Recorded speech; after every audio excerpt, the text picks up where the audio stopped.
વડોદરાના રેસકોર્સ વિસ્તારમાં 60 વર્ષ જૂનું મહાકાય વડનું ઝાડ ધરાશાયી થયું। ફાયર બ્રિગેડ દ્વારા કામગીરી શરૂ। વડોદરા શહેરના રેસકોર્સ સ્થિત આંબેડકર સર્કલ નજીક આવેલા પીડબ્લ્યુડી ક્વાર્ટર્સ પાસે આજે સવારે એક અચાનક દુર્ઘટના સર્જાઈ હતી। અહીં ક્વાર્ટર્સના મકાનો નજીક આવેલું આશરે 60 વર્ષથી પણ વધુ જૂનું એક વિશાળ વડનું ઝાડ અચાનક ધરાશાયી થઈ પડ્યું હતું। ઘટના બનતા જ આસપાસના રહીશોમાં અફરાતફરી મચી ગઈ હતી અને તાત્કાલિક આ અંગેની જાણ ફાયર બ્રિગેડને કરવામાં આવી હતી। ઘટનાની ગંભીરતાને ધ્યાને લઈને વાસના ફાયર બ્રિગેડની ટીમ તુરંત સ્થળ પર દોડી આવી હતી। ફાયર ટીમે વિશાળ વડના ઝાડની ડાળીઓ કાપીને તેને રસ્તા પરથી હટાવવાની યુદ્ધના ધોરણે કામગીરી હાથ ધરી હતી। આ ઉપરાંત ઝાડ પડવાને કારણે વીજ પુરવઠો ખોરવાઈ જતા જીઈબીની ટીમ પણ સ્થળ પર પહોંચી ગઈ હતી। વીજ કંપનીના કર્મચારીઓ દ્વારા લાઇટો અને વીજ વાયરોનું સમારકામ હાથ ધરવામાં આવ્યું હતું। સદનસીબે આ ઘટનામાં કોઈ જાનહાનિના સમાચાર પ્રાપ્ત થયા નથી, પરંતુ ફાયર બ્રિગેડ અને જીઈબીની સમય સૂચકતાને કારણે રસ્તો ઝડપથી ક્લિયર કરવાની કામગીરી પૂર્ણ કરવામાં આવી હતી।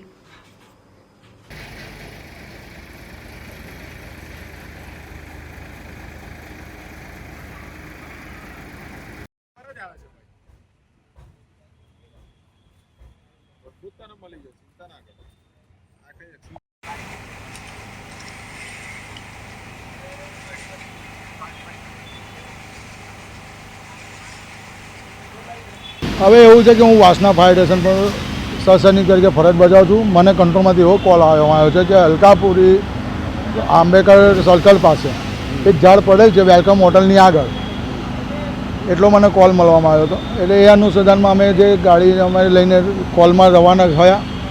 અહીં એને જોયું તો ગવર્મેન્ટ ક્વાર્ટર્સ છે, દામોદર જ્વેલર્સના શોરૂમની આગળ, ત્યાં આગળ એક ક્વાર્ટર્સ આવેલા છે। ક્વાર્ટર્સના અંદર એક વડ હતો, એ વડ ઘણો મોટો છે, ધરાસર થઈ ગયો હતો। એ વડના અંદર કોઈને જાનહાનિ કે કોઈ જાતનું ઇજાગ્રસ્ત થયું નથી, પણ જે આવવા જવાનો જે માર્ગ હતો એના ઉપર એ વડ પડેલો હતો। એ વડને દેખીને સંજોગવશાત દેખ્યું તો લગભગ 100-150 વર્ષ જૂનો વડ છે।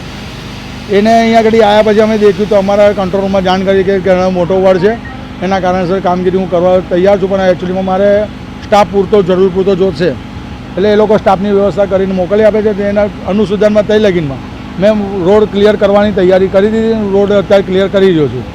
વડ ઘણો જૂનો 100 વર્ષ જૂનો વડ લાગે છે, ઘણો મોટો છે। રેસકોર્સ કમાન્ડ એરિયા પીડબ્લ્યુડીના ક્વાર્ટર્સ પાસે ગાયકવાડી મકાન છે, તે ગવર્મેન્ટ બેંકની પાછળ વડ છે, 100-150 વર્ષ જૂનું છે, બાધુજીના મંદિર પાસે।